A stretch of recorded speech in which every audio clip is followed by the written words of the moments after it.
Let's move over to life a little bit now, because I got you. We've done a lot of stuff on financial. We've moved around on that. Was it worth it? I want you to be real. You sacrificed some things. I didn't go to the club either. Mm-hmm. I didn't go to the club. We're a lot alike that when I met you, you're a serious person. Mm-hmm. You have a good time, but you're a serious person. Yeah. I love serious people because I have lots of friends who are really funny people, but they're more intentional about their life. My son's that way.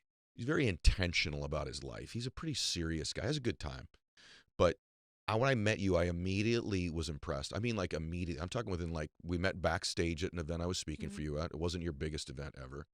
And you walked away about, 3 minutes later. Rarely do I say this upon first meeting somebody. I went, I'm impressed with her. You have a presence about you and a seriousness about your life that I relate to. A lot of people just aren't. You know exactly what I mean. It's why you're where you are. It's why you're where you are after 20 years. I meet a lot of people who are successful for 3 or 4 or 5 years. Mm-hmm. I want to say this to everybody listening too. I have more friends who used to be wealthy than currently are wealthy. So I've had a lot of friends get wealthy for a year, for 5 years, for 6 or 7 years.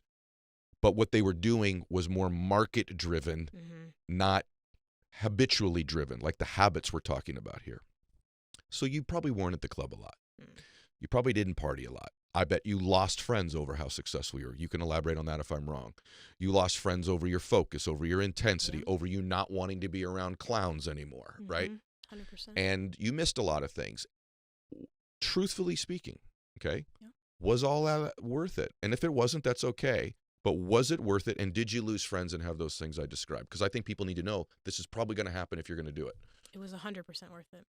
Okay. And I lost a lot of people along the way. Mm-hmm. Judged a lot of the way. Remember, in 1999, when I first started my business, I remember my mom saying when I was about to graduate high school, well, do you want to be a teacher or a nurse? And I was like, what do you mean? Like, those were the two professions that even back then that a lot of women were going to. Mm-hmm. And I was like, well, those two professions, they work so hard. Like, we need great teachers and great nurses, and we need more of them. But I was like, I am not really great with blood, so I don't know that that's going to be good. Or snot with kids. Right. So, but I was like, no, I don't want to do that. And so, starting a business when all of my friends were going to college, when, everyone at the time would walk into my first business and go, oh, hi, where's the owner? I was like, hi, it's me. Oh, no, like, is it your husband? Is it your brother? Like, I dealt with that for years and years and years. And, any time that I wanted to do something big, it's like, oh, who does she think she is? What's she trying to prove? It was like I wasn't actually doing anything to prove to anyone other than to myself of what I'm capable of what I feel that God put inside me. And for so long, I downplayed it. I tried to minimize it because it wasn't accepted. And anytime, as you know, you put your head out there, you try to stretch, there's going to be people that come along and try to take a whack. But here's what I want to know. Anyone that has fear of that, you got to understand two things. The only reason that someone will ever hate, gossip, or throw shade your way is because, one, something in you is triggering lack in them. And rather than them go fix whatever in their life that needs fixed, they would rather attack you because it's a heck of a lot easier. And the only other way, number two, is you already have something that they want and consciously they know it. So it's an unconscious, intangible desire or a conscious, tangible desire. That's it. And rather than them going and doing all of it, because it's available to anyone listening can do anything that I just did. I don't have some, like some people are born really smart, right? Like Elon and they're just born smart. Yep. That's not my path. Like I just happened to do all of the things that were necessary and I didn't quit. And I was relentless and I was persistent. And even when it was like, well, you know what? Women are better to be seen than heard. Or, you know what? Guys don't like to be with strong women.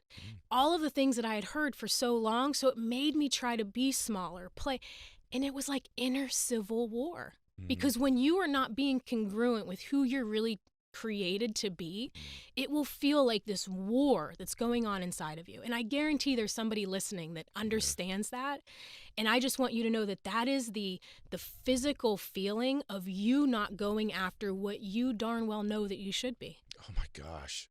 Okay, you did it again. You just did one of these things so I wish that was the beginning of the interview, what you just said. I hope you're all still here right now, because that was one of the things that made me the most emotional about what I've been blessed to have with this following the last 8 years, whatever it is, oh wow, it got me right there.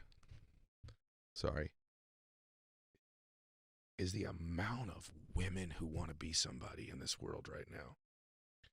And like,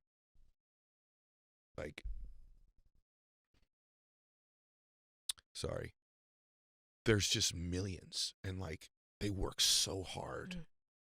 I have 12, 13-year-old little girls who are aspiring to be entrepreneurs. You know, not all of them now want to just be, you know, what they were when I was.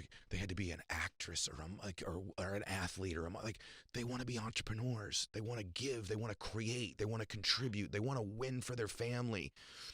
All the way up to I have 75 years. I have millions of women who follow my work and follow the show that you're speaking to right now. There isn't just one, and they have a little bit of that, or they come from a family where there isn't been one yet. Yeah. Right. And it just, it moves me. Like I have thousands of messages a day, And so many of them are women like, I want to win, and they're in different businesses, or they're trying network marketing, or they're trying real estate, or they've started something. And it's like there is a tsunami of women coming in this world that are entrepreneurs. And I don't play the gender game. People are people. But I got to tell you, it's inspiring to see the face of change in the world today. And I don't think it's just women. I think there's people from if you come from a certain family background and everyone's always just sort of worked with their hands, and you're going to decide, I'm going to work with my mind, or the reverse. Right. Everyone's always worked with their minds. You're like, I love construction, or I love building things. So what you just said is huge. It's huge. And we need more examples. We need more people stepping out. And it leads to one of the questions I was dying to ask you after I met you.